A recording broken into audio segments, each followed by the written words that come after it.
नमस्कार दोस्तों, Kabir coaching centre में आपका स्वागत है।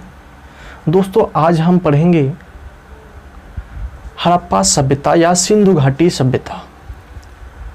आपको पता है कि हड़प्पा सभ्यता आद्य ऐतिहासिक काल यानी प्रोटो हिस्ट्री से लिया गया है, उसका भाग है।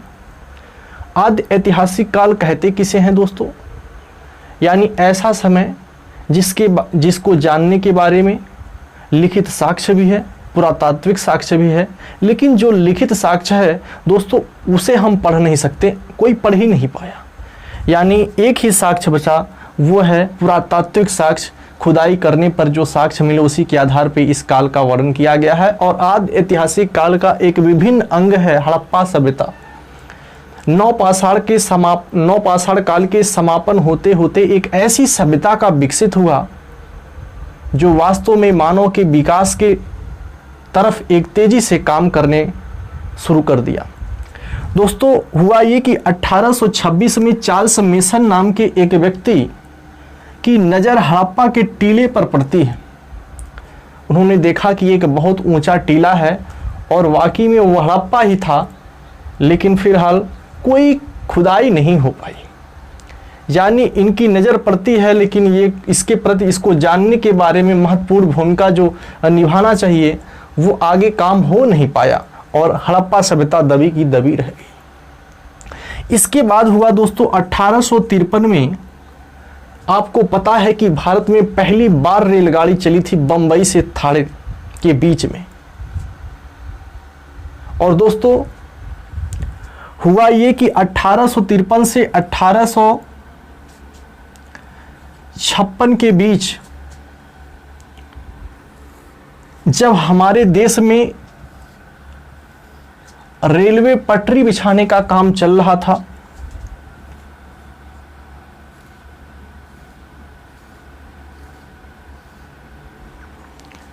और इसके निर्देशक थे अलेक्जेंडर कनिंघम।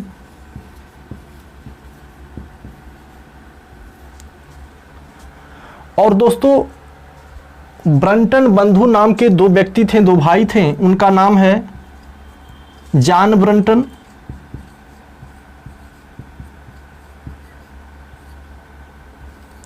और एक का नाम है विलियम ब्रंटन।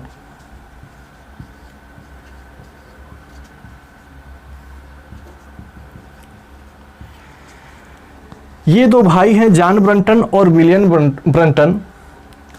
और हुआ ये कि इस रेलवे पटरी के बीच में गिट्टी के टुकड़े, ईंट के टुकड़े इसमें डालने थे और मजदूरों को काम पे लगाया गया था। तो मजदूर जो है, मजदूरों से कहा गया कि ऐसा है, आप जो है गिट्टी के टुकड़े लाइए और इन पटरियों के बीच में डालना है। तो जो मजदूर थे उन्होंने जमीन को खोद करके ईंटें ले आए और पटरी के बीच में डालने लगे। तो जॉन ब्रंटन और विलियम ब्रंटन की नज़र उस ईंट पे पड़ी। दोस्तों, उससे पहले ऐसा ईंट नहीं देखा गया था।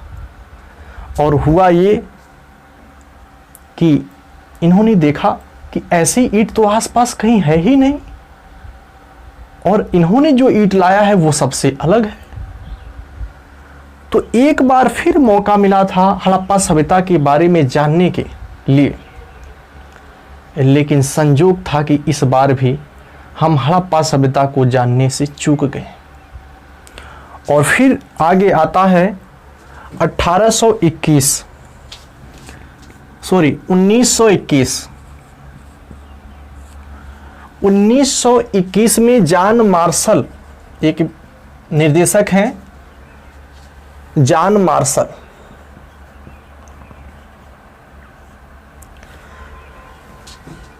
पुरातत्व विभाग के निर्देशक हैं।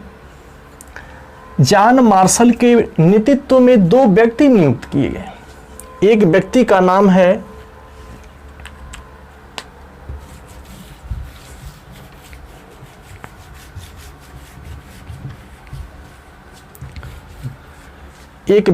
नाम है राय बहादुर दयाराम साहनी। और दूसरे व्यक्ति का नाम है राखाल दास बनर्जी।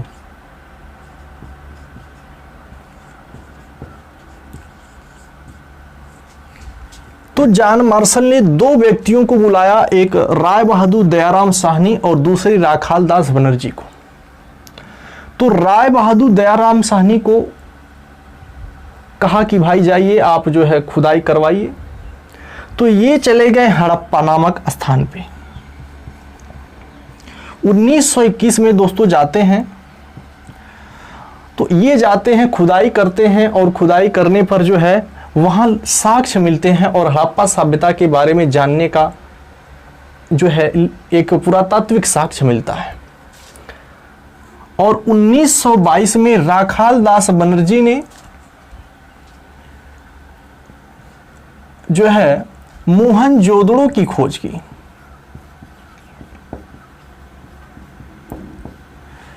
मोहनजोदड़ो दोस्तों, मोहनजोदड़ो का मतलब है, एक मूवी भी बनी है ऋतिक रोशन की, आप देखे होंगे मोहनजोदाड़ो।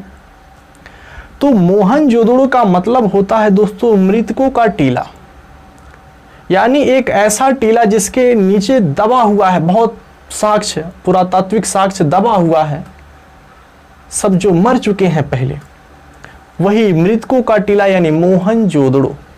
और मोहनजोदड़ो दोस्तों ये हड़प्पा सभ्यता की एक भाग है।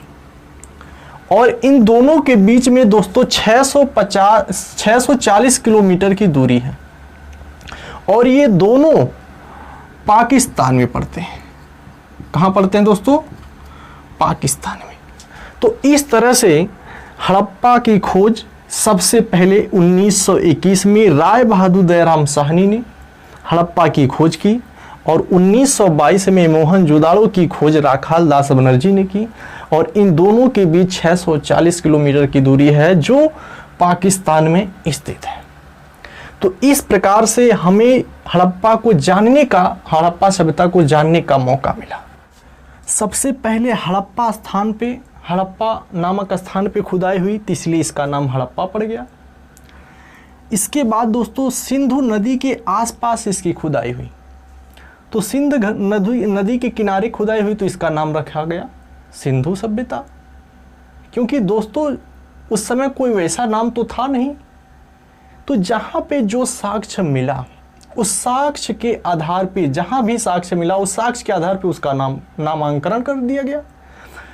तो हड़प्पा नामक स्थान पे मिला तो हड़प्पा सभ्यता, और सिंध नदी के पास मिली तो सिंधु सभ्यता। और धीरे धीरे पता चला जब फिर खुदाई हुई तो सिंधु और सरस्वती नदी के बीच में जो है ये सभ्यता, सिंधु नदी और सरस्वती नदी के आसपास का क्षेत्र मिला इससे संबंधित, तो इसका नाम रखा गया भाई सिंधु सरस्वती सभ्यता। फिर आगे जब खुदाई हुई तो सिंधु नदी जो सिंधु घाटी है, बहुत बड़ी घाटी, यानी बहुत दूर में इसका क्षेत्रफल मिलता गया खुदाई करने पर, तो इसका नाम रख दिया गया क्योंकि घाटी के आसपास जो खुदाई करने पर मिले तो सिंधु घाटी सभ्यता नाम पड़ा। इसके बाद दोस्तों कांस्य युगीन सभ्यता भी इसको बोलते हैं, ध्यान दीजिएगा, कांस्य युगीन सभ्यता। अब कांस्य युगीन सभ्यता क्यों इसको कहा गया, इसको भी जानते हैं। आपको पता है मानव ने सबसे पहला जो धातु प्रयोग किया वो तांबा किया। नवपाषाण के अंत होते होते अंत तक जो है तांबे का प्रयोग मानव ने सबसे पहले किया। लेकिन जब हमारा हड़प्पा सभ्यता आता है तो कांसा का प्रयोग हुआ। और कांसा दोस्तों बनता कैसे है? कांसा बनता है दोस्तों तांबा और टिन के मिश्रण से, क्योंकि इसमें दो धातु है, एक तांबा धातु है, एक टिन है। तो जब दो धातुओं का मेल हुआ तो कांसा बना और इसलिए इसका नाम कांस्य युगीन सभ्यता पड़ गया, क्योंकि कांसे का प्रयोग इस काल में लोगों ने शुरू कर दिया। दोस्तों आगे इसको नगरीय सभ्यता भी बोलने लगे, क्योंकि मानव विकसित होकर के एक ऐसा नगर बसाया, इसीलिए इसे नगरीय सभ्यता कहते हैं। दोस्तों हड़प्पा सभ्यता जो भारत की सभ्यता है, हड़प्पा सभ्यता विश्व की उस समय जितनी भी सभ्यताएं थीं, मिस्र की सभ्यता हो, मेसोपोटामिया की सभ्यता हो, चाहे जो सभ्यता हो, उस समय जो भी सभ्यताएं थी उसमें सबसे बड़ी और सबसे विकसित सभ्यता अगर कोई था तो हड़प्पा सभ्यता था। दोस्तों हड़प्पा सभ्यता लगभग प्रारंभ में तो 13 लाख वर्ग किलोमीटर में फैला था, लेकिन अगर वर्तमान में करें बात तो लगभग 20 लाख वर्ग किलोमीटर, 20 लाख वर्ग किलोमीटर में ये हड़प्पा सभ्यता यानी सिंधु घाटी सभ्यता फैला हुआ है, जो कि आपका एक बहुत बड़ी सभ्यता है। अगर आप बात करें मिस्र की सभ्यता से, तो मिस्र की सभ्यता से ये 20 गुना बड़ा है। दोस्तों हड़प्पा सभ्यता अगर बात करें मिस्र की सभ्यता से 20 गुना बड़ा है, और मिस्र की सभ्यता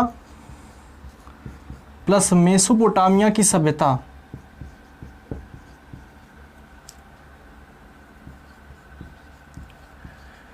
इन दोनों सभ्यताओं को मिलाने पर इनका जितना क्षेत्रफल होगा उससे दोस्तों 12 गुना बड़ा है। आप सोच सकते हैं कि कितना बड़ा क्षेत्रफल इसका हड़प्पा सभ्यता का है। तो इतना बड़ा क्षेत्रफल था कि मिस्र की सभ्यता का 20 गुना, और जो है मिस्र और मेसोपोटामिया की सभ्यता मिला दें तो उसका 12 गुना जो है, इतना बड़ा सभ्यता था। भारत विश्व का सबसे बड़ा और सबसे विकसित सभ्यता था हड़प्पा सभ्यता। दोस्तों हड़प्पा सभ्यता अगर हम बात करें तो जो है 3 देशों में फैला हुआ है इसका क्षेत्रफल। अगर वर्तमान की दृष्टि से बात करें, वो 3 देश कौन से हैं दोस्तों? वो 3 देश हैं, पहला है भारत, दूसरा है पाकिस्तान, और तीसरा है अफगानिस्तान।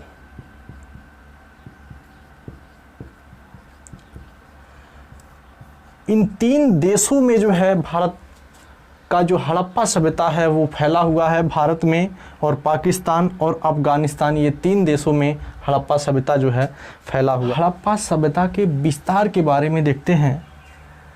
जो इसका जो पूर्वी बिंदु है, इसके खुदाई हुई इससे संबंधित, उसका जो पूर्वी बिंदु है ये दोस्तों आलमगीरपुर, आलमगीरपुर दोस्तों ये कहाँ पड़ता है? मेरठ में। और मेरठ कहाँ है? उत्तर प्रदेश, यूपी में। दोस्तों ये जो आलमगीरपुर है जहाँ पे खुदाई हुई पूर्वी बिंदु है, ये किस नदी किनारे है? हिंडन नदी।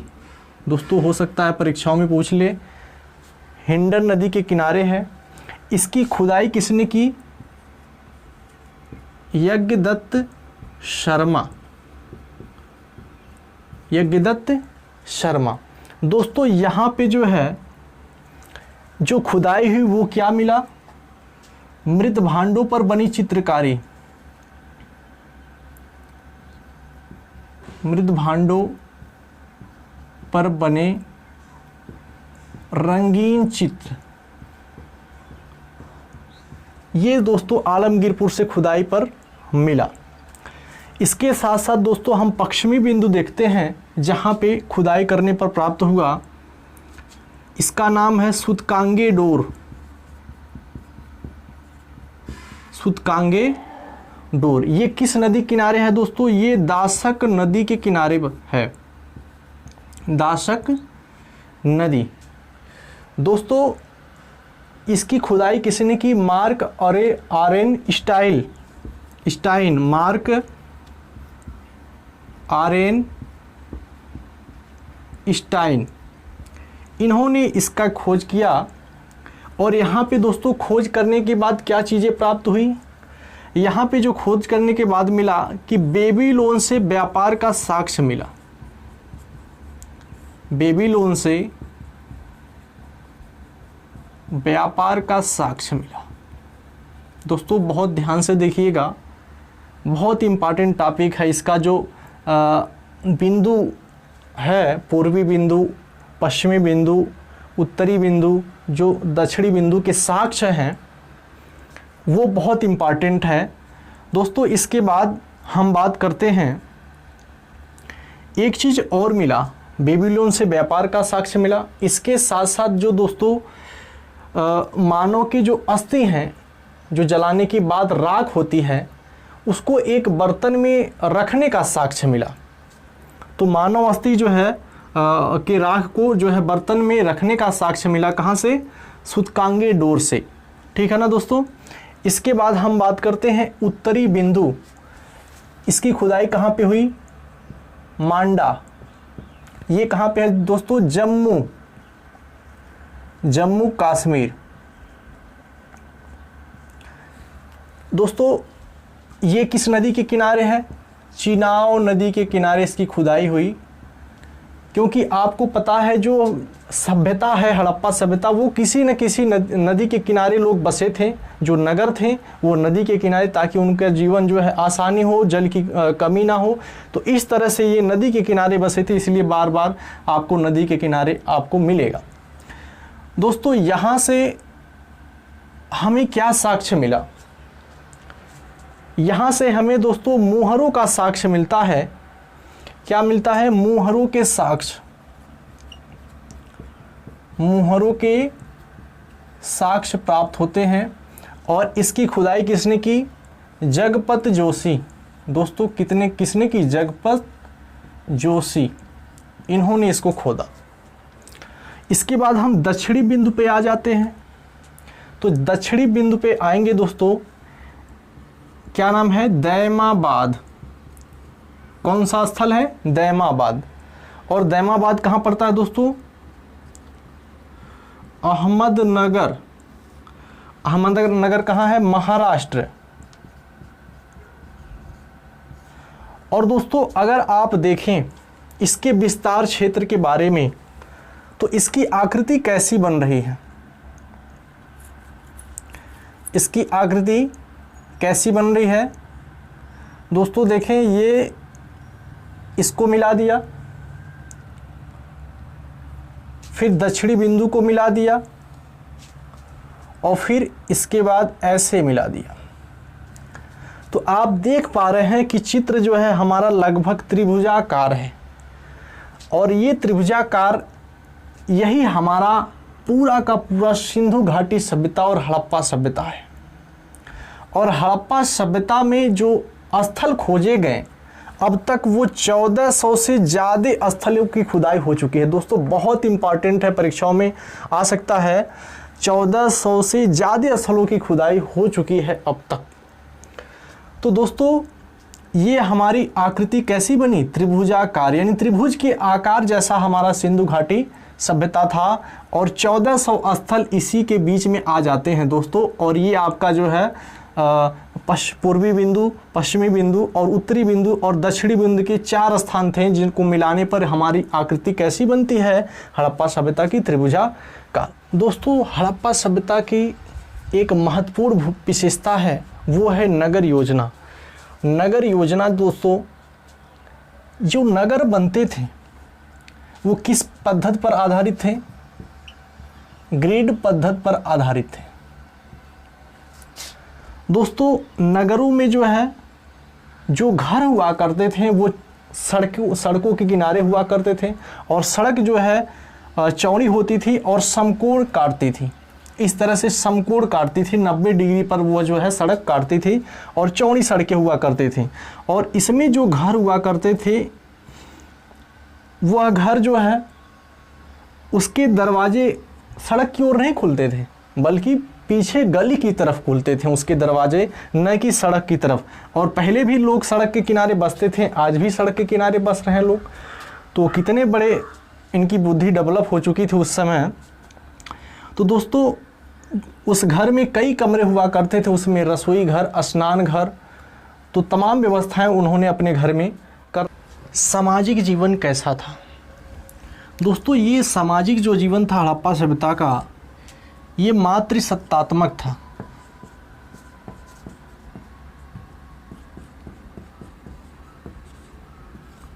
मातृसत्तात्मक था, यानी माता की अधिक भूमिका थी। इस समय माता की पूजा हुआ करती थी। जैसे आज हमारा क्या है, पितृ सत्तात्मक है, पिता का ज़्यादा महत्व है, माता का भी महत्व है, लेकिन पहले क्या था, मातृसत्तात्मक था, माता का अधिक, क्योंकि माता की पूजा किया करते थे। दोस्तों इनका जो भोजन था वो कैसा था? अगर इनकी बात करें हम भोजन पे, तो ये दोस्तों शाकाहारी भी थे और मांसाहारी भी थे। शाकाहारी और मांसाहारी दोनों प्रकार के भोजन ये किया करते थे। शाकाहारी में दोस्तों कौन सा भोजन करते थे? गेहूँ, जौ, सरसों, खरबूज, तरबूज और भी बहुत सारी चीज़ें ये खाते पीते थे। मांसाहारी में दोस्तों किसका मांस खाते थे ज़्यादा? गाय का, सूअर का, बकरी का। तो इस तरह से ये मांसाहारी भी थे और शाकाहारी भी थे। दोस्तों इसके साथ साथ अगर हम बात करें इनके पहनावे का यानी वस्त्र में, तो ये सूती वस्त्र पहनते थे और ऊनी वस्त्र भी पहना करते थे। आभूषण की अगर हम बात करें, आभूषण जो है स्त्री हो या पुरुष दोनों समान रूप से आभूषण पहना करते थे। जैसे आज आभूषण हमारे वहाँ स्त्रियाँ ज़्यादा पहनती हैं, लेकिन उस समय ऐसा नहीं था। उस समय स्त्री भी आभूषण पहनती थी और पुरुष भी। स्त्री और पुरुष समान रूप से आभूषण का प्रयोग करते थे। और एक जो इम्पॉर्टेंट टॉपिक है दोस्तों, अंतिम संस्कार। वहाँ के जो लोग थे उनके मरने पर अंतिम संस्कार कैसे होता था, इसके बारे में हम थोड़ा देखते हैं। अंतिम संस्कार की 3 प्रथाएं प्रचलित थीं और पहली प्रथा थी दाह संस्कार। दोस्तों दाह संस्कार में उनके शव को जलाने की प्रथा थी।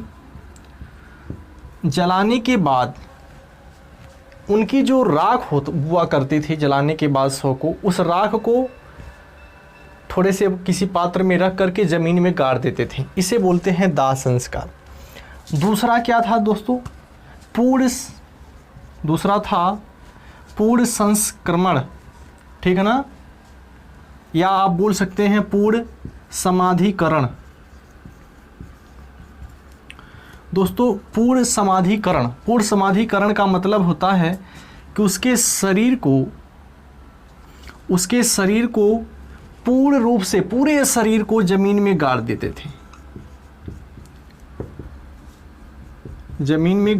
थे।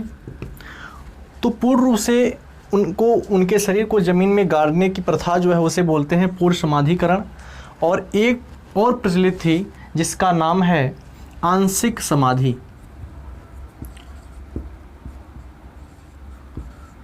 दोस्तों आंशिक समाधि क्या होती है? आंशिक समाधि का मतलब होता है अगर कोई व्यक्ति मर गया तो उसके मरने के बाद उसके शरीर को खुले जगह पे रखा जाता था, और खुले जगह पर रखने के बाद जो पशु पक्षी होते थे उसके शरीर को नोच करके मांस खाते थे, और थोड़ा बहुत जो शरीर का एक हड्डी वगैरह जो भी हिस्सा थोड़ा बहुत बच जाता था उसको ले आकर के ज़मीन में गाड़ देते थे। तो ये है आंशिक, उसके शरीर के कुछ अंश को गाड़ने का काम करते थे पशु पक्षी के खिलाने के बाद। तो इस तरह से उनका सामाजिक जीवन इस तरह से था। अब हम बात करते हैं लिपि की। दोस्तों लिपि क्या थी? लिपि कैसी थी? दोस्तों जो हड़प्पा सभ्यता की लिपि है वो है भावचित्रात्मक। भावचित्रात्मक का मतलब क्या होता है दोस्तों? यानी भावना के आधार पे उनके मन में जो विचार आ गया उसके आधार पे उन्होंने चित्र बना दिया, उसी को हम बोलते हैं भावचित्रात्मक, ठीक है ना। उसकी कोई जो है वो नहीं होता था, अपने हिसाब से उनके मन में जो उस समय चित्र आ गया मन में उसी को जो है तस्वीर बनाने का काम करते थे। और जो लेखन शैली थी दोस्तों, बहुत से लोग कहते हैं कि बाएं से दाएं लिखते थे और बहुत से कहते हैं कि दाएं से बाएं लिखते थे। दोस्तों लिखने का जो तरीका था, ऐसे जाते थे लिखते हुए, यहाँ मान लीजिए अगर ख़त्म हुआ तो यहाँ से यहाँ नहीं आते थे, यहीं से फिर इसी नीचे थोड़ा सा स्टार्ट कर देते थे, फिर लिखते आते थे, फिर यहाँ ख़त्म हुआ, फिर यहाँ से यहाँ जाते थे। तो इस तरह से बाएं से दाएं, दाएं से बाएं लिखने की प्रथा शैली इनकी थी। तो दोस्तों एक चीज़ और हम लोग भूल गए कि हड़प्पा सभ्यता का समय काल कब से कब तक माना जाता है। तो दोस्तों इसको देख लीजिए, हड़प्पा सभ्यता का समय काल 2500 ईसा पूर्व से 1500 ईसा पूर्व माना जाता है। बहुत से इतिहासकारों का अलग अलग मत है, बहुत सारे लोग अलग अलग मत देते हैं। C14 कार्बन डेटिंग के अनुसार इसका समय काल माना जाता है 2300 ईसा पूर्व से लेके 1750 ईसा पूर्व तक। तो दो समय इसमें परफेक्ट माना जाता है। एक 25 प्रमुख स्थल जहाँ पे खुदाई करने पर कुछ चीज़ें हमें प्राप्त हुई हैं, इसके बारे में देखते हैं। दोस्तों स्थल में है पहला हड़प्पा। हड़प्पा पाकिस्तान में पड़ता है। इसके उत्खननकर्ता यानी इसके खोजकर्ता दयाराम साहनी हैं। इन्होंने 1921 में इसकी खोज की। और हड़प्पा दोस्तों रावी नदी के किनारे बसा हुआ है। और क्या चीज़ें प्राप्त हुई हैं, R37 कब्रिस्तान मिला हड़प्पा से, माता देवी प्रतिमा मिला है, अन्न भंडार मिला है, पारदर्शी वस्त्र पहने एक मूर्ति, यानी एक मूर्ति मिली है जो पारदर्शी वस्त्र है, यानी उसको पूरा शरीर दिखता है। दूसरा है मछुआरे का चित्र, यानी एक मछली मारने वाला है, उसका चित्र मिला है। सेकेंड नंबर आपका दोस्तों है मोहनजोदड़ो। ये पाकिस्तान में पड़ता है। इसके खोजकर्ता राखालदास बनर्जी 1922 में इन्होंने किया।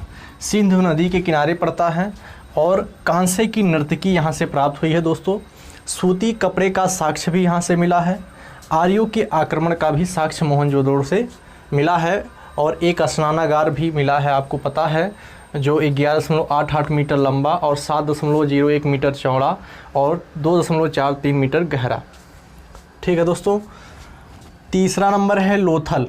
ये दोस्तों गुजरात में पड़ता है। रंगनाथ राव इसके खोजकर्ता हैं। भोगवा नदी के किनारे आपका है लोथल। बंदरगाह यहाँ से मिला है।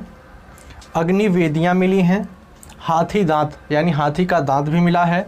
घोड़े की मूर्ति मिली है जो है मिट्टी की। और चालाक लोमड़ी का एक चिन्ह मिला है।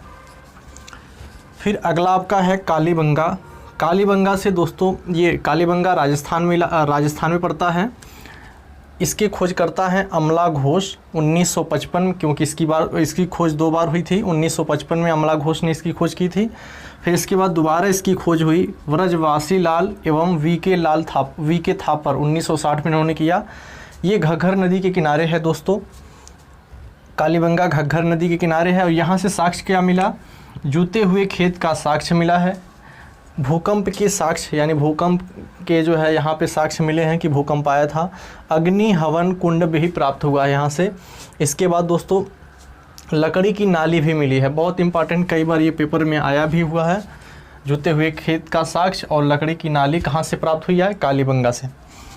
इसके बाद अगला देखेंगे दोस्तों रोपड़। रोपड़ कहाँ पड़ता है, पंजाब में। इसके खोजकर्ता जगदत्त शर्मा है। ये किस नदी किनारे है, सतलज नदी के किनारे है। यहाँ से क्या प्राप्त हुआ, तांबे की कुल्हाड़ी मिली। मानव के साथ कुत्ते के दफनाने का साक्ष्य मिला है, यानी मानव के साथ जो है एक कुत्ता भी दफनाया हुआ मिला। कहाँ से, रोपड़ से। अगला हम देखेंगे दोस्तों सुरकोटडा से। ये कहाँ पे पड़ता है, गुजरात में। इसके खोजकर्ता कौन है, जगपत जोशी हैं। किस नदी के किनारे है, सरस्वती नदी के किनारे है। यहाँ से क्या मिला, कलश समाधान, यानी एक कलश में जो है राख वगैरह शव को जलाने के बाद जो राख होती है उसका कलश में प्राप्त हुआ। घोड़े की हड्डी भी प्राप्त हुई है। इसके साथ साथ तराजू का पड़ला भी मिला है यहाँ से। तो ये हमारा दोस्तों कुछ साक्ष्य था। और आपको पता है कि हड़प्पा सभ्यता जो है तकरीबन 1000 साल रही। और 1000 साल ये सभ्यता रही आपकी। और इसके अंत का कई कारण माना जाता है। कई हमारे इतिहासकार अलग अलग मत देते हैं कि इसके अंत होने का कई कारण है। बहुत से लोग कहते हैं कि हड़प्पा सभ्यता का अंत जो है बाढ़ से हो गया, बाढ़ आने पर जो है हो गया इसका अंत। बहुत सारे लोग कहते हैं कि इसका अंत जो है एक आर्यों के आक्रमण से हो गया, यानी आर्यों ने आक्रमण कर दिया, इससे जो है विध्वंस हो गया, आपस में लड़ने लगे, एक दूसरे को मारने लगे। तो इस तरह से बहुत सारे लोग कहते हैं। और हमारा मानना है कि और यहाँ पे एक ऐसी महामारी आई होगी बीमारी की, और जैसे आज हमारे देश में कोरोना, पूरे विश्व में जो है कोरोना कोविड-19 का प्रसार है और इसकी वजह से लाखों लोग मारे जा चुके हैं। तो दोस्तों ऐसी ही कोई महामारी रही होगी जो उस समय उन लोगों को समझ में नहीं आई।